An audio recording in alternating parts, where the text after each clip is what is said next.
একেবারে 1500 থেকে 3000 টাকার মধ্যে যারা কিনা টিডাব্লিউএস টিডাব্লিউএস ইয়ারফোন কেনার চিন্তা ভাবনা করছেন, এএনসি থাকতে হবে, অফিসিয়াল ওয়ারেন্টি থাকতে হবে, ভালো ব্র্যান্ডের হতে হবে, ভিডিওটি তাদের জন্য। আর একটা সুখবর হলো, এই ভিডিওটি যারা দেখছেন তাদের মধ্যে থেকে 3 জন লাকি উইনার এখান থেকে 3টা টিডাব্লিউএস ফ্রিতেই পেয়ে যাবেন। আমি ভিডিওর কোনো এক জায়গায় এটা ক্লিয়ার করে দেবো। তো আমাদের কাছে আজকে যে 5টি টিডাব্লিউএস রয়েছে, এর 5টিরই ফুল রিভিউ আমাদের চ্যানেলে দেওয়া আছে। মানে টপ 5 বেস্ট টিডাব্লিউএস নিয়ে আমরা কথা বলতে যাচ্ছি। প্রত্যেকটা সেগমেন্টের, কোনো একটা সেগমেন্টের না, আমরা 1500 থেকে একদম 3000-3100 পর্যন্ত যাচ্ছি। ওকে, আমরা একেবারে কম দামিটা দিয়ে শুরু করবো না, একটু দামিটা দিয়ে শুরু করি, তারপর আস্তে আস্তে কম দামিটার কাছে আসছি। ওকে, শুরুতেই কথা বলবো এই জিনিসটা নিয়ে, বাংলাদেশের জাতীয় টিডাব্লিউএস বলতে পারেন। 3000 টাকার আশেপাশে এরকম ব্র্যাকেটে খুব পপুলার, বাংলাদেশের super popular. By the way, কোথায় পাবেন ওটা একটু আগে বলে নেই। পেয়ে যাবেন আমাদের সেলবানে উইথ অফিসিয়াল ওয়ারেন্টি। ভিডিও ডেসক্রিপশনে আমি ইনফরমেশন সমস্ত লিঙ্ক মেনশন করে দিলাম প্রত্যেকটা প্রোডাক্টেরই। মেলোবাডস প্রো অফিসিয়াল ওয়ারেন্টি সহ সেলবানে আপনারা পেয়ে যাচ্ছেন 3150 টাকাতে। বাংলাদেশে এই জিনিসটা এত বেশি পপুলার হওয়ার পিছনে মেইন কারণ হলো এর অডিও কোয়ালিটি।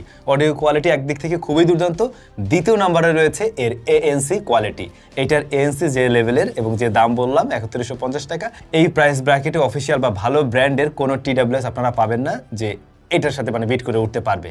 6টা মাইক রয়েছে এতে, 46 ডিবি নয়েজ কাট করতে পারে এই জিনিসটা, যে কারণে এটা মোটামুটি 5000 টাকার আশেপাশের অনেক টিডাব্লিউএস এর সাথেই কম্পারেবল।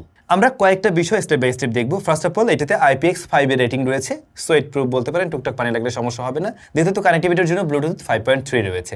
এখন যদিও 6 চলে আসছে, অনেক টিডাব্লিউএস আমরা পাই, তবে এটার কানেক্টিভিটির জন্য তো কোনো ধরনের সমস্যা নেই। আর 6টা মাইক রয়েছে, কল কোয়ালিটিও কিন্তু খুবই দারুণ।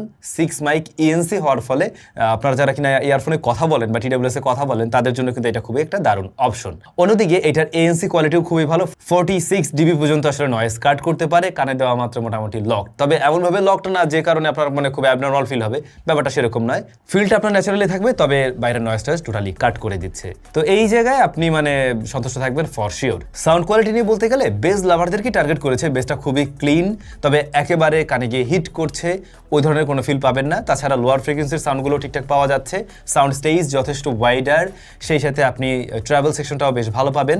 কানের মাঝে কিন্তু হিট করে না, স্পার্কলসও একদম প্রপারলি দিতে পারছে, মানে মোটামুটি বেশ ক্লিন অ্যান্ড ক্লিয়ার টাইপের সাউন্ড দেয়। দ্যাটস ওয়াই এর আশেপাশের অন্যান্য বার্ডসগুলোকে আসলে সে খুব সহজেই বিট করতে পারছে। যারা কিনা একটু বেস লাভার, একই সাথে একটু ব্যালেন্স টাইপের সাউন্ড পছন্দ করেন, তাদের কাছে কিন্তু এটা ভালো লাগার কথা। এর যে কেসটা রয়েছে, এর মাঝে 350 mAh এর ব্যাটারি রয়েছে, আর অবশ্যই অ্যাপের সাপোর্ট রয়েছে। হ্যাঁ, আপনি অ্যাপের মাধ্যমে কাস্টমাইজও করতে পারবেন।